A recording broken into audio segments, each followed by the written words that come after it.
निगरान सेटअप पर कोई सीट न हो सेट हो सका। वजीर आजम और खुर्शीद शाह की 5वीं मुलाकात भी बेनतीजा। कल या परसों फिर बैठक होगी, अपोजिशन लीडर का बयान। वाजिद जिया की एक्सपर्ट राय काबिल कबूल शहादत नहीं है। एहतसाब अदालत में नवाज शरीफ कब किसी ट्रांजैक्शन का हिस्सा नहीं रहा। हुदैबिया मिल और अल तौफीक के दरमियान मुआहदे का इल्म नहीं। एक जमाना था अस्पताल में कोई आना नहीं चाहता था, आज अवाम का रश देखा तो दिल को सुकून मिला। शहबाज शरीफ का खिताब, कहा पंजाब के अस्पतालों में सीटी स्कैन मशीनें लग रही हैं, डेंटल सर्जरी भी होगी। कराची में सूरज के वार, रात के गर्मी, पारा 41 हो गया, 44 तक जाने का इम्कान। लोड शेडिंग ने भी जिंदगी अजीरन कर दी, जुमे तक गर्म हवाएं चलेंगी, मौसमियात की पेशगोई।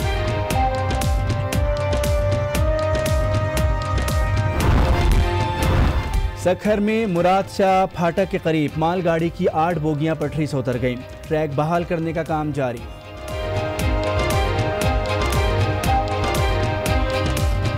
नाम के ऊपर भी जो है वो गौर किया जा सकता है। बहुत शुक्रिया अली फुरकान, तफसीलात बता रहे थे।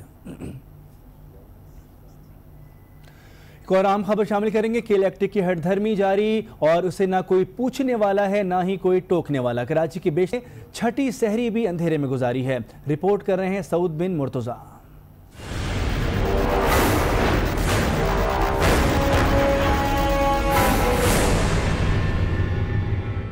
लगता है के इलेक्ट्रिक ने कराची वालों को पत्थर के दौर में धकेल दिया।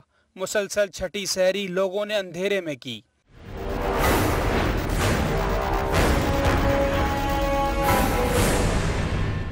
बिन कासिम पावर प्लांट की खराबी दूर करने का दावा तो किया, लेकिन गैर एलानिया लोड शेडिंग का वही हाल।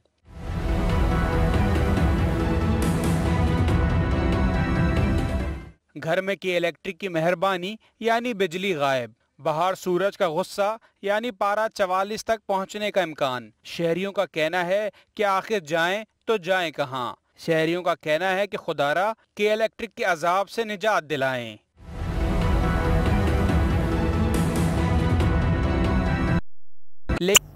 रवामनी साल मार्च तक बजट खसारा 14 खरब 80 अरब रुपए रहा। वजारत खजाना का कहना है कि तीसरी सहमाही तक सेल्स टैक्स से 10 खरब 49 अरब रुपए हासिल हुए। गैर मुल्की कर्जों और सूद की अदायगी के लिए 101 अरब रुपए से जायद खर्च किए गए। वजारत खजाना ने पाकिस्तान की मईशत से मुताल्लिक तीसरी सहमाही तक आदाद शुमार जारी कर दिए। वजारत खजाना के मुताबिक 1 जुलाई 2017 से मार्च 2018 के दौरान मजमूई आमदन 36 खरब 49 अरब रुपए रही। टैक्स वसूली से 30 खरब 76 अरब रुपए आमदनी हुई। जनरल सेल्स टैक्स से 10 खरब 49 अरब रुपए हासिल हुए। 9 माह के दौरान 51 खरब 30 अरब रुपए के अखराजात किए गए। तीसरी सहमाही तक बजट खसारे की मालियत 14 खरब 80 अरब रुपए रही। दिफा के शोबे पर 9 अरब 30 करोड़ रुपए खर्च किए गए। सेहत के शोबे पर 10 अरब 71 करोड़ रुपए और तालीम पर 64 अरब 50 करोड़ रुपए खर्च किए गए। गैर मुल्की कर्जों पर सूद की अदायगी की मद में 101 अरब 43 करोड़ रुपए खर्च हुए। और अब आपको बराह रास्त ओकाड़ा लिए चलते हैं, जहां पर वजीर आला पंजाब शहबाज शरीफ तकरीब से खिताब कर रहे हैं। पाकिस्तान के तमाम सूबों से आगे है, ये बात खुशाइन है, बड़ी अहम बात कर रहे हैं। तो पंजाब तमाम सूबों से आगे है, लेकिन मेरे लिए ज़रूर ये काबिल तहसीन है मेरी हुकूमत के तमाम अकाबरीन के साथ अफसरान के लिए, लेकिन ये मंजिल बहुत आगे है। इस सर्वे में 2017 के जो हमारा सेंसस जो शाया हुआ है, पंजाब की आबादी तकरीबन 11 करोड़ की हो चुकी है। उसके राज मेहनत करनी होगी। तालीम और इलाज के मैदान में हमें बेशुमार वसाइल मुहैया करने होंगे और इंशाअल्लाह वो दिन दूर नहीं। अगर हम इसी तरह दिन रात मेहनत करते रहे तो इंशाअल्लाह एक दिन जरूर आएगा कि पाकिस्तान और पंजाब मलेशिया बनेगा, टर्की बनेगा और यूरोप के किसी। वज़ीर आला पंजाब शहबाज शरीफ ओकाड़ा में तकरीब से खिताब कर रहे हैं। उन्होंने कहा कि तिब के शोबे में हमने खिदमात पेश की हैं, लेकिन अगर दोबारा मौका मिलेगा तो ओकाड़ा में एक नया अस्पताल बनाएंगे। और ये थी अब तक की अहम खबरें। किसी भी खबर की तफसील के लिए आप विजिट कर सकते हैं हमारी वेबसाइट आज.tv। आज के साथ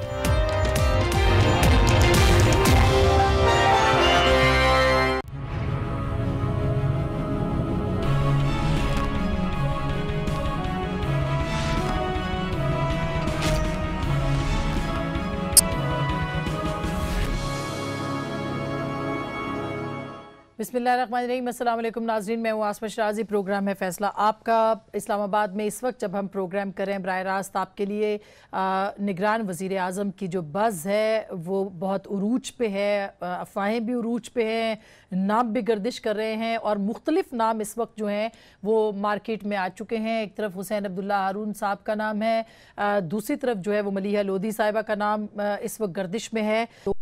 नहीं, 3 अब हो गए। 3 नाम उन्होंने दिए। ज़का अशरफ साहब, जिसको कि रिजेक्ट कर दिया पाकिस्तान तहरीक इंसाफ ने। ये central executive committee Pakistan Peoples Party के ये रुकन है। जलील अब्बास जिलानी साहब, जो कि साबिक डिप्लोमेट हैं, अमेरिका में पाकिस्तान के सफ़ीर रहे हैं, एक बहुत जाना माना और बहुत ही जो पाकिस्तान का बेहतरीन डिप्लोमेट, उनमें इनका नाम आता है। और सलीम अब्बास जिलानी साहब अगेन, ये सब रिश्तेदार हैं, मतलब जलील अब्बास जिलानी, सलीम अब्बास जिलानी साहब, ये दोनों भाई हैं और ये भी ये टेक्नोक्रेट रहे हैं, ब्यूरोक्रेट रहे हैं। तसद्दुक़ हुसैन जिलानी साहब का नाम जो है वो पाकिस्तान मुस्लिम लीग नवाज की तरफ से आ रहा है। जलील अब्बास साहब और सलीम अब्बास साहब और तसद्दुक़ हुसैन जिलानी साहब जो हैं ये आपस में रिश्तेदार हैं। और साबिक गवर्नर स्टेट बैंक जनाब डॉक्टर इशरत हुसैन साहब का नाम भी PMLN की तरफ से आ रहा है ज़राए के मुताबिक। और नासिरुल मुल्क, जस्टिस रिटायर्ड नासिरुल मुल्क साहब, जो कि हाल ही में सुप्रीम कोर्ट से चीफ जस्टिस के तौर पर रिटायर हुए हैं, उनका नाम भी मुस्लिम लीग नून की तरफ से आ रहा है।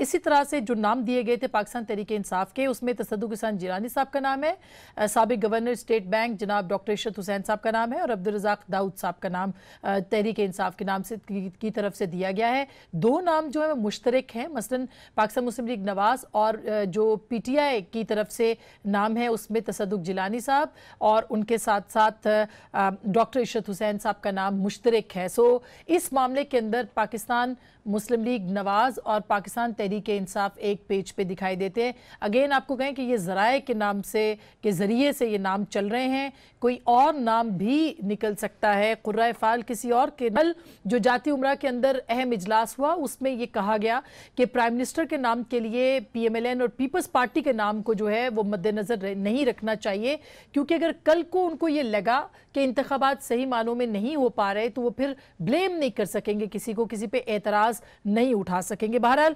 अगले 24 घंटे में चूंकि कल वज़ीर आज़म की मुलाकात है जनाब खुर्शीद शाह साहब के साथ, तो ये फाइनल हो जाएंगे नाम और सामने आ जाएगा कुर्रा किसके नाम निकलता है वज़ीर आज़म का, और उनकी काबीना भी फाइनल हो जाएगी। सो देखना ये कि इस बारे में क्या होता है, ये इस पर हम बात करेंगे। इसके साथ साथ JIT में आज तकरीबन कोई 128 सवालात में से अब 3.5 घंटे साबिक वज़ीर आज़म नवाज शरीफ साहब ने दिए हैं, वो कितने मुतमईन कर पाए हैं नैब प्रोसिक्यूटर को और अदालत को, ये बहुत अहम सवाल है। मसलन 2 अहम बातें आपको बताते चले कि उसमें उन्होंने कहा कि उनके जो जायदाद के लेन देन का मामला है उनके वालिद देखते थे, लिहाजा वो जानते हैं, और उनके बाद उनके साहबजादे हुसैन नवाज साहब जो हैं वो देखते हैं, लिहाजा वो जानते हैं, वो कतई तौर पर इस बारे में ला इल्म है। क्या होगा इस बारे में बात करेंगे। फिर एक हेरल्ड और STPI का मुश्तरका सर्वे आया है जिसमें नवाज शरीफ साहब की परफॉर्मेंस के बारे में कुछ दिलचस्प हक़ाइक़ हैं, उस पर भी हम बात करेंगे। तहरीक इंसाफ ने 100 दिन का प्रोग्राम दिया है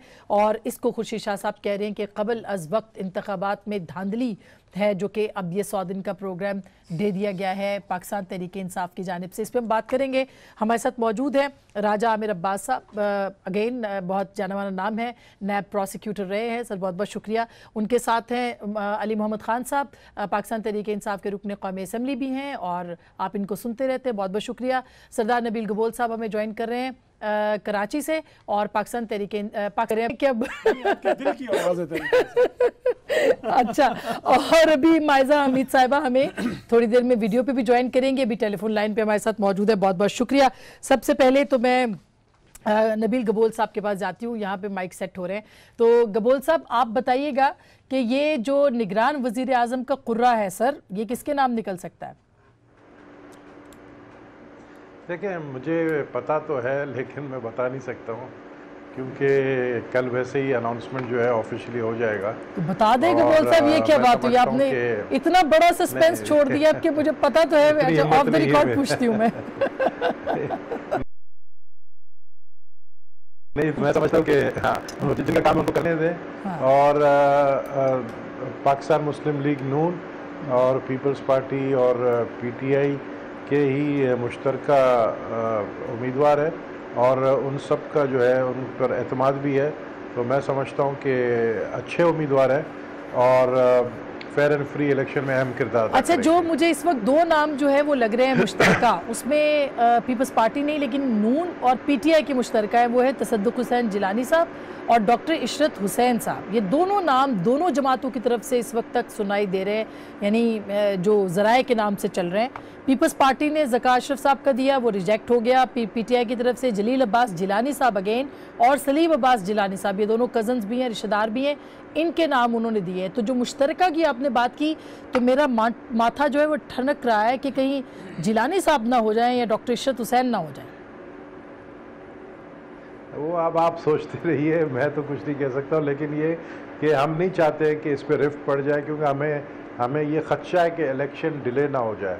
तो हम चाहते हैं कि जो इलेक्शन टाइम पर जो होने जा रही है उसमें किसी किस्म का किसी को बहाना ना मिले उसको डिले करने का, कि अपोजिशन और हुक्मरान जमात जो है ये एक साथ बैठकर कंसेंसस पे नहीं आए हैं। हमने सिंध में भी नाम दिए, हमने जो है